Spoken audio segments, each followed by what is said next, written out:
bienvenue sur la chaîne Neotarian Project. Aujourd'hui, je vais vous présenter l'architecte, le grand architecte du projet. Il s'agit de Frédéric Martin, architecte DPLG. Nous avions déjà travaillé ensemble sur une rénovation des shops il y a quelques années. J'ai toujours apprécié son talent et sa créativité. C'est donc tout naturellement que je me suis rapproché de lui pour cette nouvelle aventure. Flood est venu me voir avec un projet vraiment à part, et comme je fais toujours des moutons à 5 pattes ou des projets complètement différents et créatifs, j'ai dit oui de suite. Dans le programme, on me demandait de créer une salle de lecture bibliothèque, du couchage pour accueillir les itinérants et des groupes. Il y avait une salle de réception au cœur du projet, qui est ici sur le groupe. Pour les conférences, en fin de compte, ou d'autres activités comme le yoga, la musique, c'était une salle commune.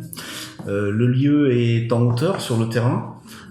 C'est un endroit où on surplombe une vallée, c'est un endroit magique. L'architecture, en fin de compte, c'est une architecture de pierre, de bois et de vitres, avec des surélévations, des adjonctions donc de bâtiments, tout ça dans un esprit en fait zen et minimaliste, avec le bâtiment d'accueil qui en fin de compte utilise des grandes terrasses, un grand brise-soleil en bois. L'idée principale donc de ces constructions donc c'est une architecture naturelle et intégrée dans le paysage.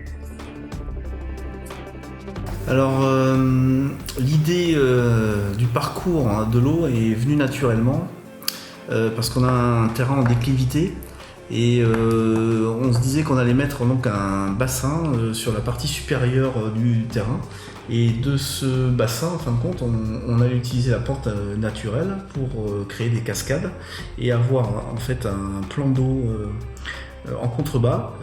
Donc le bassin supérieur, lui, en fin de compte, c'est un bassin d'agrément avec carpe-koi, papyrus et nénuphar. Et le bassin inférieur, c'était la piscine naturelle pour des plongées, et voilà. Alors finalement, l'idée des bassins suspendus ne sera certainement pas réalisée. En effet, au vu des stress hydriques présagés dans les futures années, les trajets ruisselants seront certainement source d'évaporation.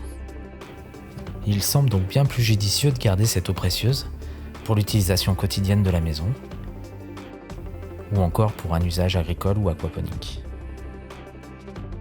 C'est pourquoi le bassin d'ornement a été redessiné. Orienté nord-sud, en forme de goutte d'eau avec sa pointe au nord, il respectera les dimensions de la suite Fibonacci et du nombre d'or. Ainsi, ce bassin symbolisera l'harmonie universelle. La partie large du bassin captera toutes les énergies du sud pour qu'elle puisse se concentrer sur sa pointe au nord.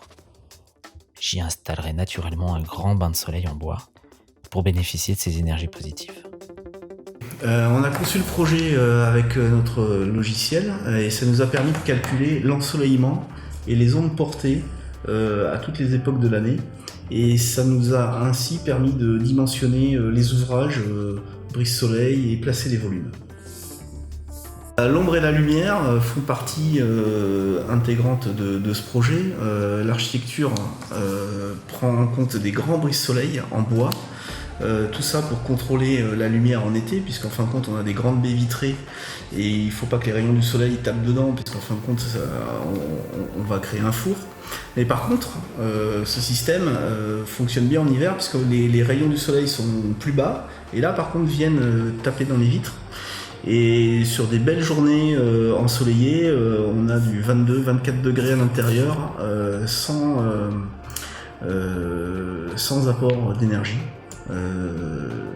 Et là, c'est banco pour mon client, puisqu'en fin de compte, son projet, c'est de faire un habitat autonome. Alors, dès le début, avec Flood, il était question d'utiliser l'énergie des minéraux. Donc en fin de compte, on pensait mettre en place un monolithe au cœur donc, du domaine, suivant un emplacement et des orientations bien définies pour en fin de compte un maximum de rayonnement et d'énergie sur le terrain. Alors oui, je vois bien que j'en ai déjà perdu quelques-uns. Mais vous n'êtes pas au bout de vos surprises.